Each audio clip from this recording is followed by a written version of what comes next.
In a move that is both consequential and yet perhaps not that surprising, a hacker has now gained access to a file containing the sworn depositions of 2 women involved in the investigation into Matt Gaetz.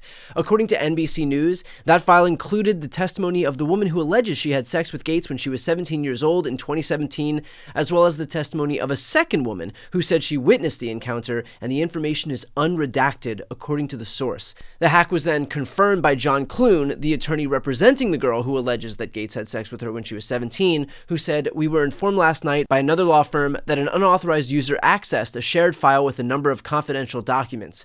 Now, notably, the House Ethics Committee will meet tomorrow, Wednesday, November 20th, to determine the next steps here. The committee was supposed to meet on Friday of last week, but opted not to in the face of heavy pressure by Republicans who, surprise, surprise, have suddenly shifted their stance on alleged sex crimes against children being disqualifying in government.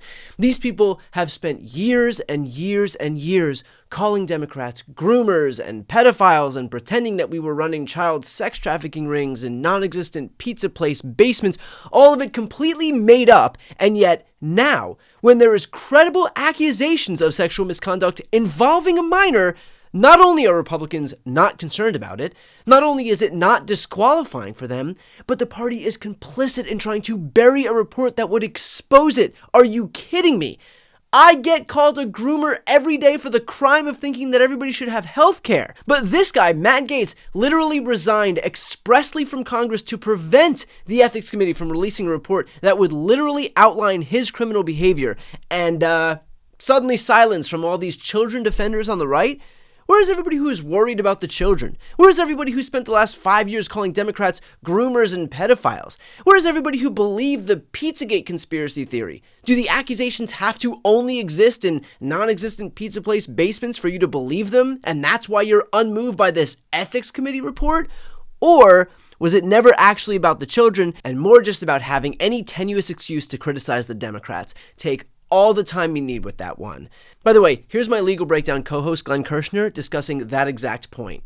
Given what you know about this Republican Party, a party that has so much of its identity steeped in this idea that they have to push back against, the pedophile Democrats who are running underhanded sex trafficking rings under pizza places in their basement where there existed no basements, and how you can't log on to Twitter without, being called a pedophile if you're a Democrat, and, the list goes on, right? For them to then line up behind a guy who is credibly accused of sexual misconduct with a minor, it almost feels like a joke to just yell hypocrisy.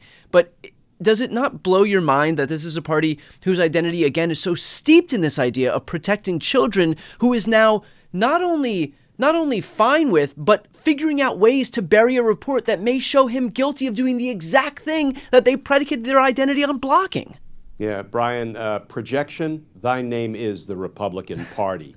And everybody sees right through it. Listen, I am always hoping that Senate Republicans will, if not grow an entire spine, maybe sprout a vertebra or two and begin standing up for who? For their constituents, for the American people, rather than laying down for their dear leader, Donald Trump. And, if the reporting can be credited, at least there are, reportedly 30 Republicans, as many as 30 Republicans who, behind closed doors, quietly, without attribution, are apparently saying, yeah, Matt Gaetz, no way. Now, when push comes to shove and Trump starts, turning the screws to them and applying pressure, do they fold? Do they cave?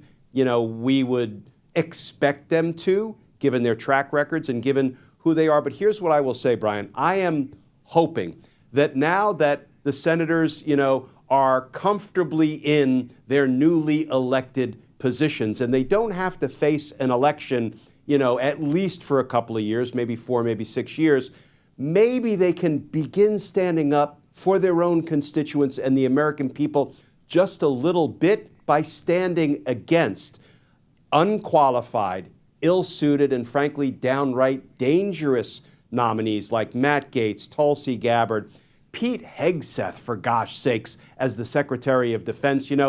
They should want to protect the country and at least have minimally qualified people in Trump's cabinet, conservative though they might be. Let them, push all the conservative policies they want, but let's not endanger the American people by putting a guy like Matt Gaetz in the position of Attorney General. Now, going back to the Ethics Committee meeting tomorrow, that's important because if they opt not to release the report, there is now the possibility that the hacker would release the information that was hacked. Will that make it more likely that the committee releases it? Maybe. The reality is that some of the damaging information already does seem to be out there, and so if it's as bad as the news reporting suggests, then the Ethics Committee members may not want to be the ones responsible for burying that kind of information if the hacked materials get leaked anyway. So at the end of the day, the hack that we're seeing right now may actually have an impact in terms of what the committee opts to do. Of course, that all suggests that Republicans are worried about optics, and clearly, more often than not, they're not, which is why Mike Johnson has been waging Donald Trump's pressure campaign with him, calling Michael Guest, for example, the Ethics Committee chairman, with Guest saying, quote, "I appreciate Mike reaching out. I don't see it as having an impact on what we as a committee ultimately decide." And then, of course, you have Trump himself doing the same. According to Axios, Trump is calling Senate Republicans to pressure them into confirming Gaetz. Kevin Cramer said, quote, "He clearly wants Matt Gaetz. He clearly believes Matt Gaetz is the one person who will have the fearlessness and ferociousness, really, to do what needs to be done at the Department of Justice. One thing about Donald Trump, people should never confuse his support for one of his nominees as a tactical or strategic tool for somebody else.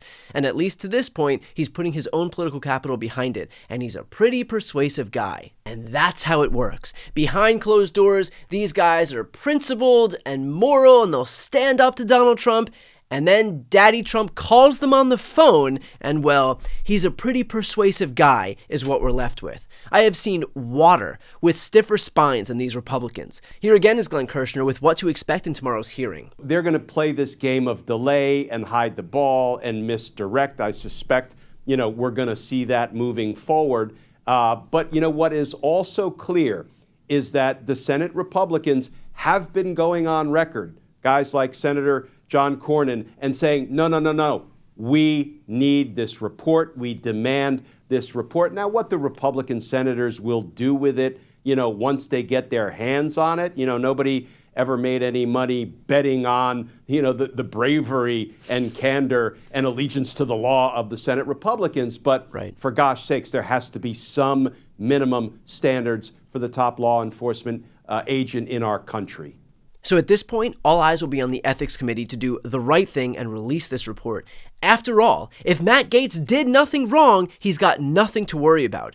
And yet, if he did do something wrong in the arena of sexual misconduct with a minor, well, you would think that of all people, the Republican Party wouldn't want to protect a guy like that and defend that kind of behavior.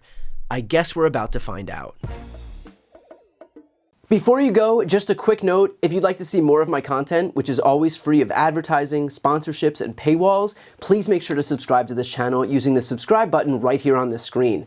And if you'd like to support my work even further, you can grab a copy of my instant #1 New York Times selling book, Shameless, available for sale right now. That link is also on the screen. Thanks so much for watching.